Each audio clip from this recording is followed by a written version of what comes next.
അപ്പോൾ ഇതേപോലെ ഒരു കഷ്ണം പേപ്പർ മാത്രം മതി, ഒരു കൊച്ചു കഷ്ണം പേപ്പർ മതി. ഇതിപ്പം ഞാൻ വലുതായിട്ട് മുറിച്ചതേ ഉള്ളൂ. എന്നിട്ട് ഇതേപോലെ ഒന്ന് മുറിച്ചെടുത്തതിന് ശേഷം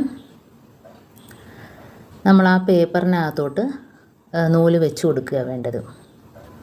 അപ്പോൾ പേപ്പറിന് ആ ഒരു മുനമ്പ് ആ ഭാഗം ഉണ്ടല്ലോ, അത് നമ്മൾ സൂചിക്കകത്തോട്ട് കയറ്റി കൊടുക്കണം. അപ്പോൾ ഏത് രാത്രിയിൽ വേണേലും നമുക്ക് സൂചിയിൽ നൂല് കോർക്കാൻ സാധിക്കും. ഇപ്പോൾ ആർക്ക് വേണേലും, പ്രായമാർക്ക് വേണേലും നമുക്ക് ഇതേപോലെ സൂചി കോർത്തെടുക്കുന്നതിന് പ്രയാസമൊന്നും കാണത്തില്ല.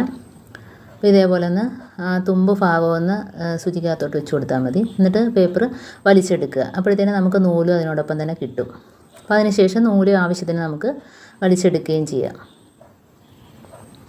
ഇപ്പം നൂല് തുമ്പത്തായിപ്പോയി, നൂല് വേണമെന്നില്ല, ആ കടലാസിൻ്റെ അത് പിടിച്ചാൽ മതി. നമുക്ക് സൂചി നൂലുമായിട്ട് കോർത്തെടുക്കാം. അപ്പോൾ ആവശ്യത്തിന് നൂല് നമുക്ക് വലിച്ചെടുക്കുകയും ചെയ്യാം. അപ്പോൾ ഞാൻ ഒന്നുകൂടെ അതേപോലെ ഒന്ന് കാണിക്കാം. ചെറിയൊരു കഷ്ണം പേപ്പർ മതി, കണ്ടോ. അപ്പോൾ ഇതേപോലെ തന്നെ ചെയ്ത് നോക്കുക.